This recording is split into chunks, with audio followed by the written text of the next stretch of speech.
You know, when kids come into life with these past life memories, it's usually for a reason. It's usually because there's some unresolved pain or something that they didn't finish. Hear the fascinating story of a mother and son who recall their past life together, up next.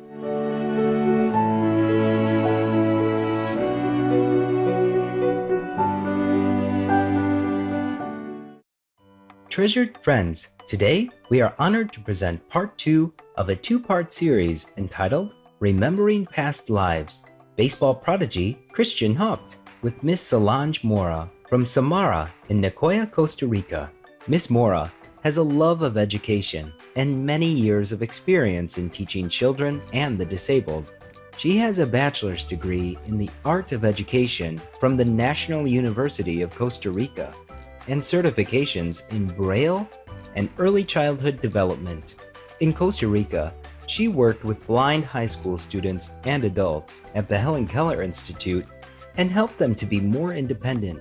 She has also traveled to different areas of Costa Rica with a diverse working team of social workers, psychologists, and teachers to help to enhance the quality of life of the visually impaired. Since coming to the U.S., Ms. Mora has taught preschool and primary school children. She is currently a teacher at Bambini Montessori in Nashville, Tennessee, teaching students ages 3 to 6 using the Montessori method of education, which celebrates and nurtures each child's intrinsic desire to learn. Hola, amados televidentes. Soy Solange Mora de Samara en Nicoya, Costa Rica. El pueblo costarricense está orgulloso en la forma en que defienden el amor y el perdón.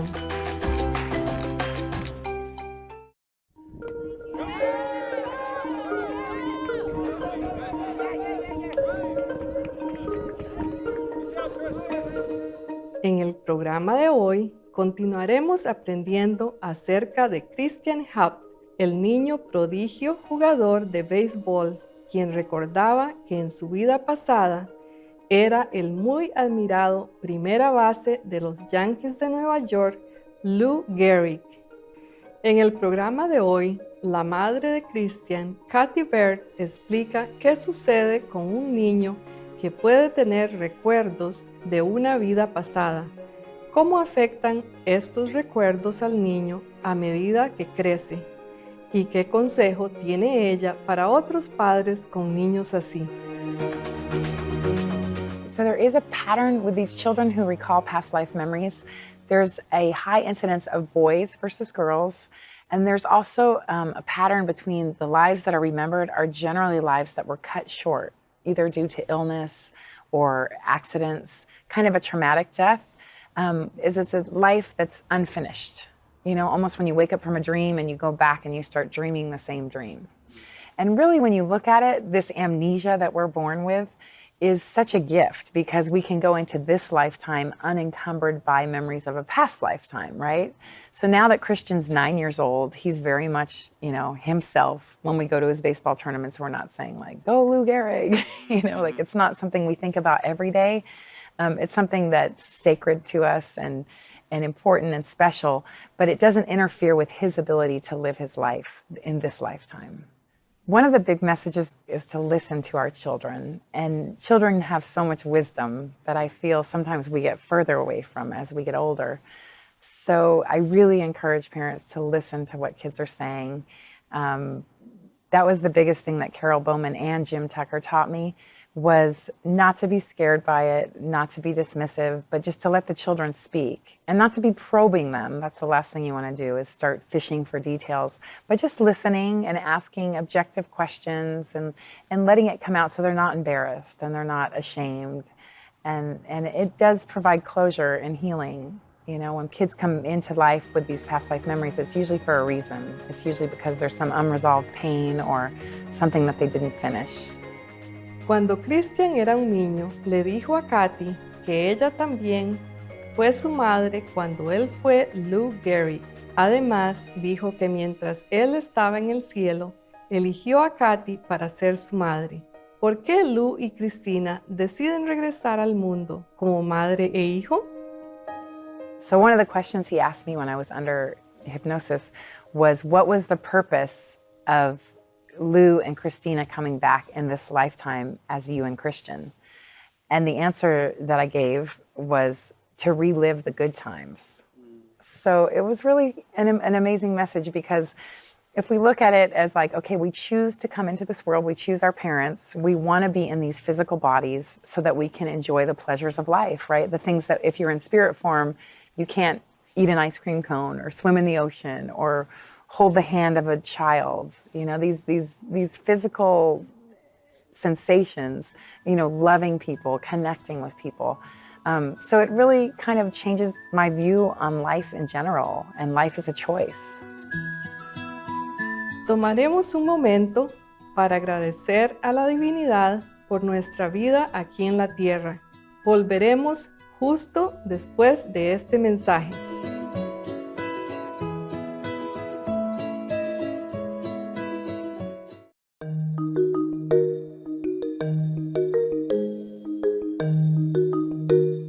Bienvenidos de nuevo al episodio final de Recordando Vidas Pasadas.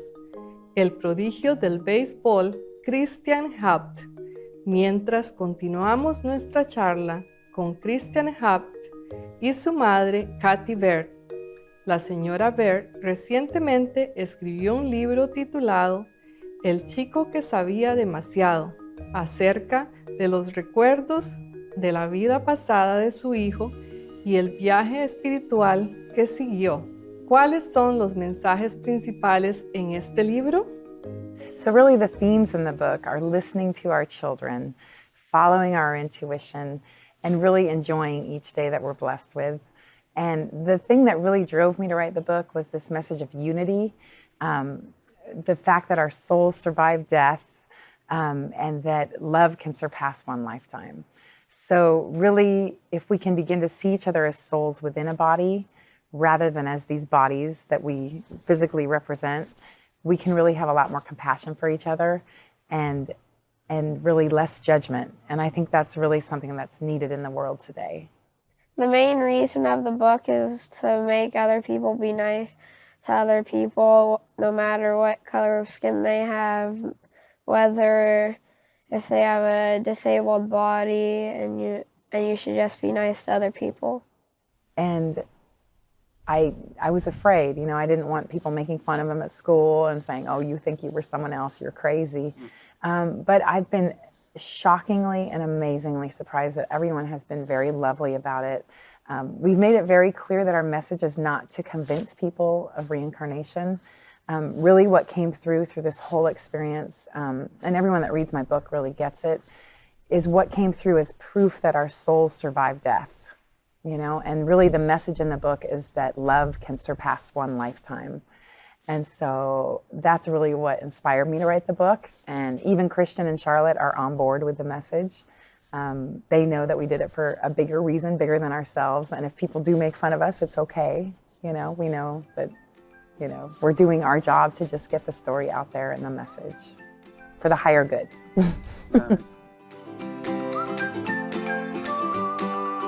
El libro de Kathy, El chico que sabía demasiado, fue publicado en el 2017 y ya ha tocado muchos corazones. Fue un libro de los más vendidos en Amazon.com y fue el ganador del Grand Prize en el 2017 en el Festival del Libro de San Francisco, y ahora ha inspirado una película con el mismo nombre. So, 20th Century Fox and producer Devon Franklin optioned the movie rights. Devon did the movies Heaven is for Real and Miracles from Heaven with Jennifer Garner. And they're hoping to go into production in 2018. Cuando los niños que pueden recordar vidas pasadas crecen, ¿qué les sucede? ¿Retienen los recuerdos de sus vidas anteriores? Christian y Kathy comparten sus experiencias de esto. Apart from playing baseball, do you remember anything else from that previous lifetime? Not anymore, really, but when I was little, I would tell stories to my mom every night before I went to bed, and then they start fading away when you become like 7 or 8, when you become older. So most of these kids that have the past life memories, it starts around the age of 2 or 3, and it dissipates between 6 and 7 years old. And with Christian, he very much followed that pattern. He was around, I want to say he was close to 6 when he said, "Mommy, it's hard for me to remember now because God gave me a new brain." And that's really the way that it happened. It was almost like when you wake up from a dream and at first you can kind of remember it and then it just disappears and you can't recall. That's exactly how it happened. Otras familias pueden encontrarse en una situación similar, donde un niño de 2 o 3 años empieza a describir una vida pasada. ¿Cuál es el consejo de Christian para los padres de niños así? I think that parents should listen to their child when they start talking about weird stuff like past life memory. And yeah, if I met a kid today, I would tell them to don't be scared or nervous and just say your story that you have. Teniendo en cuenta lo que saben acerca de Christian y sus recuerdos de la vida pasada, ¿qué creen que este joven quiere ser cuando crezca? When I grow up, I want to be a baseball player. I still play a lot of other sports right now, like soccer and basketball, and I like it a lot, but I want my main sport to be baseball growing up. El libro de Kathy Baird, El niño que sabía demasiado, una historia verdadera asombrosa de los recuerdos de la vida pasada de un niño, está disponible en amazon.com.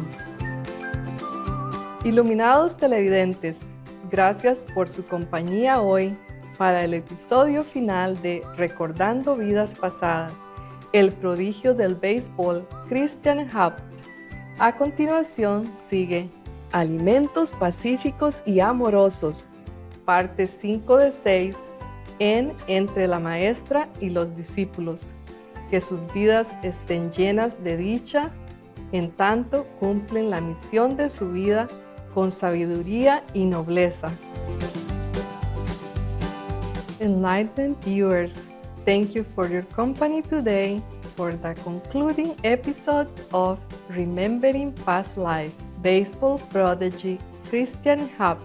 Coming up next is Peace and Loving Foods, Part 5 of 6 on Between Master and Disciples. May your life be filled with joy as you fulfill your life mission with wisdom and nobility. For more details, please visit suprememastertv.com/ss.